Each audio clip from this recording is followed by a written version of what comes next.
안녕하세요 여러분, 하늘버스입니다. 오늘도 빠르면서 간단하게 뉴스를 분석하겠습니다. 북한 SLBM 발사 북미 협상 주도권이라고 제목을 게재했어요. 여기 사진에 보이는 이 북극성 미사일인데 사명으로 추정되는 성능 개량을 했기 때문에 이 SLBM이 동해에서 또 한 번 발사가 됐어요. 그것 때문에 벌써 북한, 우리나라, 일본, 미국 이제 목소리를 낼 가능성이 높고 이미 내고 있기 때문에 요 내용 설명하고자 제목을 이렇게 게재했습니다. 알람 버튼을 눌러주셔야지 매일 업데이트되는 다양한 뉴스를 전달받으실 수 있어요. 그럼 또 간단하게 시작해 보겠습니다. 북한이 원산해상에서 SLBM 잠수함 발사 탄도미사일 시험 발사를 했다라고 합동참모본부가 추정은 하고 있어요. 일단 100%는 아니기 때문에 이게 파급력이 정말 다른 뉴스예요. 북한이 그동안 계속 미사일을 쏜 건 니네가 쏠 수 있다라고 어느 정도 이렇게 회유할 수도 있는데 그냥 무시할 수도 있는데 잠수함 발사 탄도미사일은 차원이 다른 이야기이기 때문에 이것 때문에 북미 협상 그리고 북한에 대한 핵 협상이 또 한 번 뒤틀리는 거 아니냐. 북한이 여기에서 협상 주도권을 완전히 되찾으려고 지금 강수를 둔 거 아니냐라는 이야기가 나오고 있는 거예요. 기사 읽어보고 왜 SLBM이 엄청나게 강력한 건지 그게 실험 발사를 한 게 어떤 의미인지 하나씩 이야기를 또 해볼게요. 합동참모본부가 지금 SLBM 이 잠수함 발사 탄도미사일이 북극성 계열로 추정된다라고 이야기를 하고 있습니다. 일단 우리나라 군 당국은 이 미사일이 북극성 미사일이다라고 추정을 하고 있어요. 그리고 또 이게 성능 개량을 한 북극성 3형 미사일이다라고 추정까지 하고 있습니다. 이게 왜 무섭냐? 우리가 만약에 전쟁을 했어요. 북한과 우리나라가 슬프지만 말이에요. 그래서 열심히 싸워서 재래식 무기는 상대가 안 되니까요. 이제 북한이 거의 망할 것 같아요. 근데 SLBM을 탑재한 어떤 잠수함 한 대를 놓쳐가지고 이 탑재 미사일이 만약에 발사가 됐어요. 복수를 위해서. 그래서 우리나라가 완전히 폐허가 됐어요. 그럼 우리나라가 진 거예요? 이긴 거예요? 진 거죠. 왜? 당연히 우리나라가 쑥대밭이 됐는데 이겨봤자 그게 이긴 거겠습니까? 그만큼 이 SLBM이 정말 무서운 무기인 거예요. 그러니 다양한 나라들이 여기에서 목소리를 낼 수밖에 없는 거고 또 이 SLBM이 그만큼 무서운 무기니까 핵을 갖고 있는 나라들은 다 한 대씩 갖고 있어요. 북한 지금 이제 가지려고 하고 있죠. 그리고 옆 나라 중국도 꽤 있습니다. 3척에서 4척이 잠수함만 말이에요. 거기에다가 영국은 여기에다가 몰빵을 했어요. 또 프랑스도 있고 인도도 한 척이 있습니다. 미국과 러시아도 다 있어요. 그러니 핵 미사일을 갖고 있는 핵 보유국들이 마지막 단계로 이 SLBM과 탑재 잠수함을 보유해야 된다라고 생각을 하는 거예요. 영국은 여기에 왜 몰빵을 했냐? ICBM 같은 경우 지상에서 발사가 되는데 잠수함 안에서 이 바닷속에서 발사되는 것보다 성능이 있다 없다라는 게 중요한 게 아니에요. 예산 대비 효율성이 많이 떨어진다라고 생각을 한 거예요. 그러니까 돈 먹는 거, 이 ICBM도 돈을 많이 먹으니까요. 그냥 우리 이거 빼고 잠수함 그리고 잠수함에 발사되는 SLBM에 몰빵을 하겠다라고 한 거예요. 그만큼 매력적인 무기인 건데 이거를 북한이 지금 실험 발사를 했다. 뭐겠어요. 두 가지를 얻기 위해서 했던 전략적인 수다라고 우리가 파악할 수 있는 겁니다. 첫 번째는 북핵 협상에서 여전히 미국으로부터 몸값을 최대한 올리기 위한 전략적인 수. 두 번째는 북핵 협상이 만약에 안 돼서 내가 원했던 이런 경제적인 혜택 이 정도가 아니어가지고 나는 그냥 계속 정권 유지를 위해 북핵을 갖고 있겠다. 그래서 대외적으로 나는 SLBM까지 있습니다. 라는 그런 시그널로 해석할 수밖에 없다라는 거예요. 좀 더 자세하게 설명해 보겠습니다. 첫 번째, 북핵에 대한 이 몸값을 올렸다라는 거. 핵을 보유한 나라들이 뭐 했어요? 핵실험을 했었죠. 내 핵이 이상이 없는지 대외적으로 이야기를 한 거고, 두 번째는 뭐예요? 핵만 있으면 안 된다라고 얘기를 했잖아요. 투발 수단이 있어서 내가 정밀적으로 타격을 할 수 있다. 그래서 내가 너 죽고 나 죽고 상호 확증 파괴 전략을 사용할 수 있다라는 거예요. 그리고 마지막이 뭐예요? 아까 말씀드린 대로 SLBM이잖아요. SLBM을 통해서 내가 이제 다른 핵보유 국가들이 갖고 있는 것처럼 나도 있습니다. 마지막은 여기에 보조예요. 핵 잠수함까지. 핵을 탑재할 수 있는 잠수함 말이에요. 이렇게 있으면 핵 보유 국가가 완벽하게 구축이 돼요. 그러면 이게 왜 몸값이냐? 내가 이거를 다 포기할 수 있는데 그러면 너가 나한테 뭘 해줄 거냐? 지금은 단순하게 핵실험을 통해서 요만큼만 했습니다 라고 하면 10조 정도 줄 수 있는 걸 만약 이거 다 했어요. 근데 네가 나를 이거 설득하려면 이 정도 금액으로는 안 되겠네? 라고 할 수 있단 말이에요. 그리고 두 번째는 만약에 북핵 협상에서 미국이 뭐 한 10조 불렀어요. 근데 나는 최소 100조에서 뭐 200조를 생각을 해요. 나 이 정도 못 받으면 나는 안 해. 근데 이거 안 불러. 그러면 나는 그냥 계속 정권 유지하기 위해서 북한 핵 갖고 있을래? 내가 핵 갖고 있을래? 라고 하면서 나 SLBM도 이상 없이 성능 개량했어요 라고 대외적으로 보여줄 수 있다라는 거예요. 그러니 큰 틀에서 봤을 때 북핵 협상에서 주도권을 지금 여전히 누가 갖고 있습니까?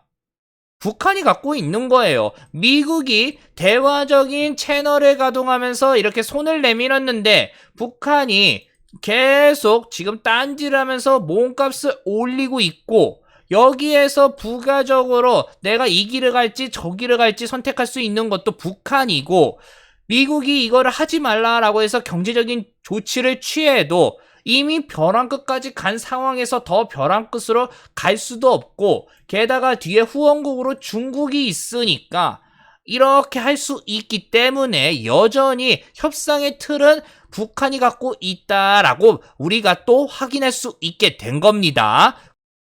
이제 이야기를 더 해봐야겠죠.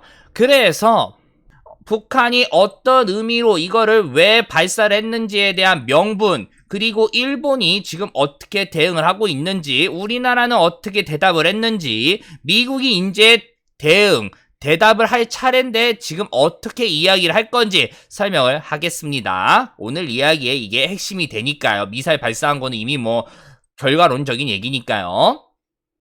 북한이 SLBM을 발사하면서 내세운 명분은 우리나라 F-35 차세대 전투기예요. 왜 이러냐? 국군의 날에 F-35가 등장을 했죠. 실물로 말이에요. 그래서 북한 정권의 위협을 강조하는 거 아니냐라는 그 대응책으로 내놨다라고 이야기를 하는 겁니다. 왜 북한 정권이 이 스텔스 전투기를 자꾸 지목을 하냐?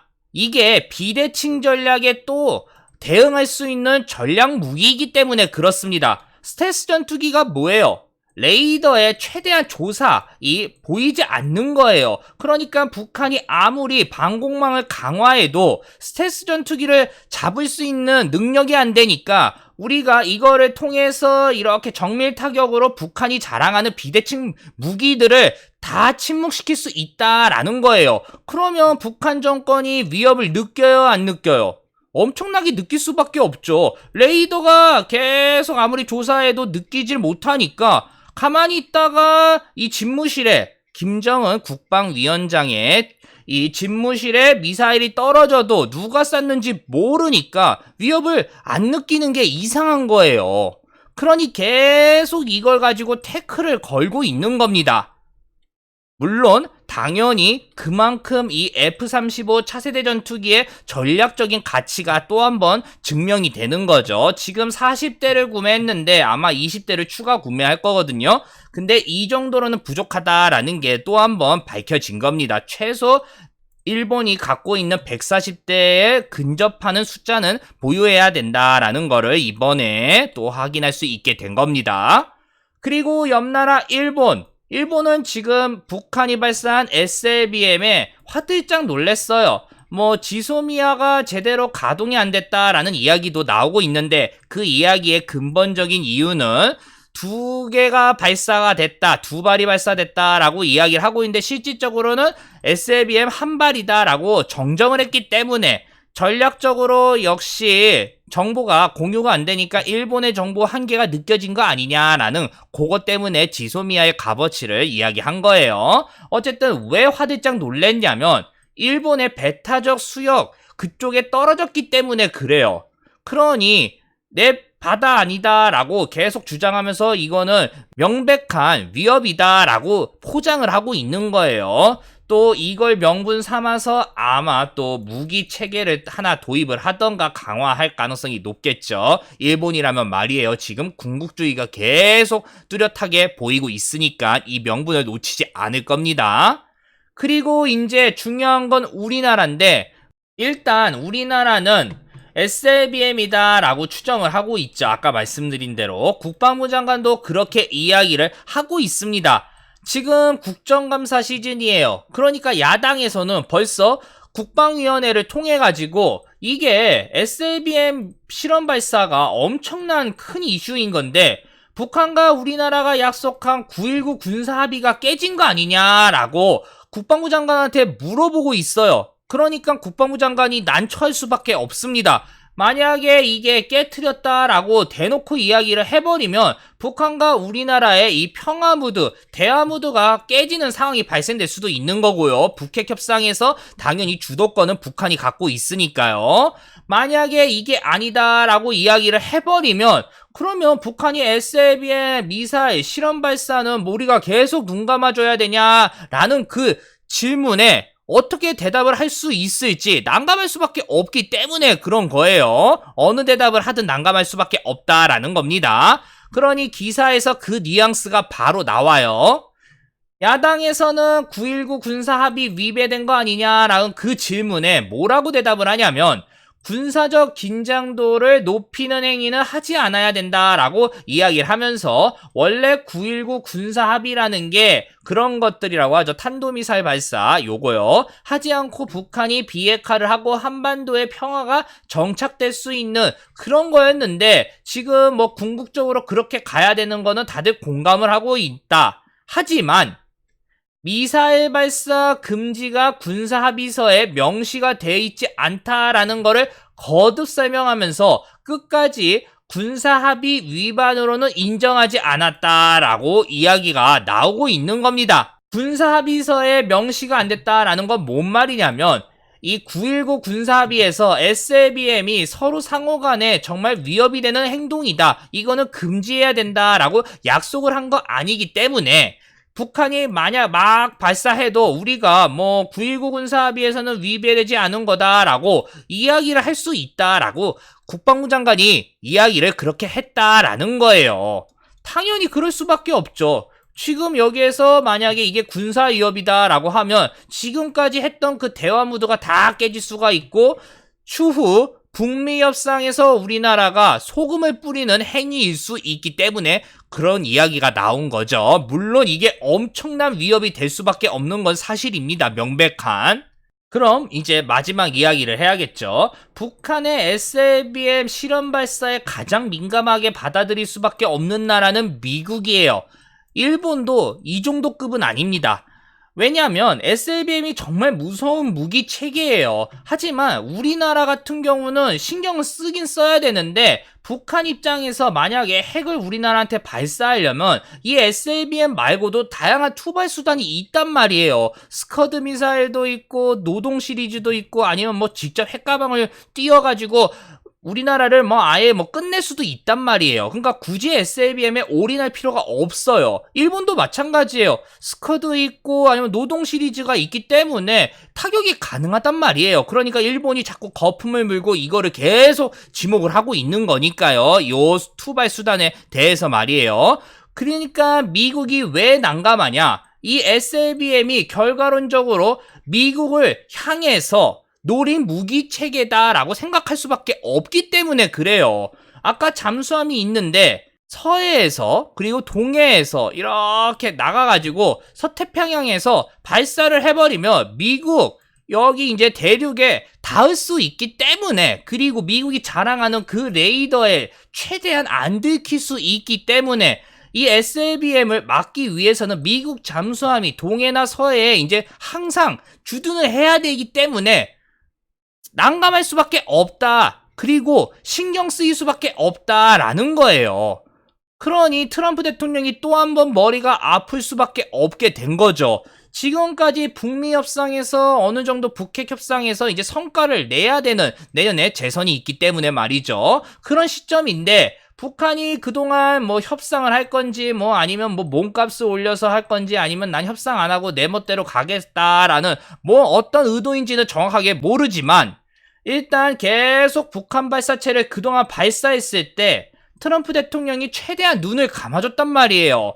자주적인 국가가 뭐 미사일을 발사, 뭐 실험하는 것쯤은 인정한다 라고 말이에요. 하지만 이 SLBM은 차원이 다르기 때문에 이거에 대해서 뭐 그냥 무시하기가 애매하다라는 거예요. 물론 이제 어떤 대답이 나올지는 아직 모릅니다. SNS를 통해서 이야기를 할지 공식적으로 이야기를 할 건지 아니면 백악관 지나가다가 기자들한테 이야기를 할지 아직 몰라요. 근데 분명한 거는 두 가지 중에 하나다라는 거예요. 이번에도 저번과 마찬가지로 무시를 할 건지 아니면 이제는 비난을 할 건지 말입니다. 어떤 선택을 하든 단점이 있습니다. 만약에 저번 발사체처럼 계속 단거리 미사일 실험을 했었을 때 무시한 것처럼 이번 SLBM도 무시를 해버리면 난감할 수밖에 없는 거는 그럼 북한 입장에서는 SLBM까지도 인정이 되네? 그러면 나는 뭐 요거 이제 마음대로 실험 발사해서 성능 개량해야지 라고 할 수 있단 말이에요. 그러니까 미군에서는 이거 곧바로 위협이다 라고 이야기가 또 목소리가 나올 수도 있는 거고 주변 국가에서도 야 이거 무시하는 건 좀 아니지 않냐 라는 이야기가 나올 수밖에 없는데 이거를 어떻게 또 받아칠 거냐 라는 거예요. 그리고 미국 내에서도 야 이거 인정하는 건 좀 아니지 않냐 라는 이 반발까지 이 또 극복하는 것도 애매할 수 있고 말이에요. 그렇다고 또 이거에 대해서 야 이거 너무 선 넘은 거 아니냐, 야 이건 큰일 난다, 너 북미 협상 뒤집어진다, 나 안 할 거다 라고 아예 뭐 비난을 해버리면 난감할 수밖에 없는 건 또 뭐예요? 북미 협상에서 성과를 어느 정도 계속 생각하고 있는 트럼프 대통령이 지난 3년간 대화를 추진했던 게 또 물거품이 될 가능성이 높다라는 거예요. 하노이 회담 이후 말이에요. 그럼 또 재선 이후로 또 한번 접근을 해야 되는데 그때는 재선을 했기 때문에 굳이 북한에 대해서 내가 핵폐기에 뭐 정치적인 생명까지 걸어야 되나? 라고 할 수도 있는 거고 또 협상의 이 생각이 달라질 수도 있고 또 우리나라 같은 경우는 우리나라는 대화적으로 이거 해결하려고 했는데 미국이 이걸 또 판을 깨버리네? 라고 하면서 난감할 수밖에 없고 다양한 또 이야기가 나올 수밖에 없다라는 거예요. 어느 이 선택을 하든 반발이 일어날 수밖에 없다라는 겁니다. 다 말씀드린 것 같습니다. 북한이 SLBM을 발사해서 얻을 수 있는 게 두 가지가 있다라고 했고 북핵 협상에서 몸값을 올리는 용도로, 그래서 이게 잘 되든 안 되든 북한이 핵 보유 국가로 SLBM을 정상적으로 작동시켰다라는 퍼포먼스를 대외적으로 말이에요. 그리고 여기에서 또 확인할 수 있는 게 북한은 여전히 북미 협상, 북핵 협상에서 주도권을 확실하게 갖고 있다라는 거예요. 일본과 우리나라와 이제 북한은 일단 입장을 밝혔고 남은 건 미국입니다. 미국이 어떤 답을 할지 아직 물음표이고 말이에요. 그리고 그 물음표에서 어떻게 대답을 할지 두 가지를 통해서 더 말씀을 드렸죠. 어떤 선택을 하든 부작용이 있다고 말이에요. 여기까지 하겠습니다. 요 내용 괜찮다라고 생각드시면 다들 아시죠? 구독, 알람, 좋아요 부탁드릴게요. 그리고 다양한 뉴스, 우주버스 아직도 가동이 안 되고 있습니다. 구글 계정이 계속 문제가 있어서 이메일로 지금 조치를 취하고 있습니다. 이게 해결이 되면 말씀을 드릴게요. 감사합니다.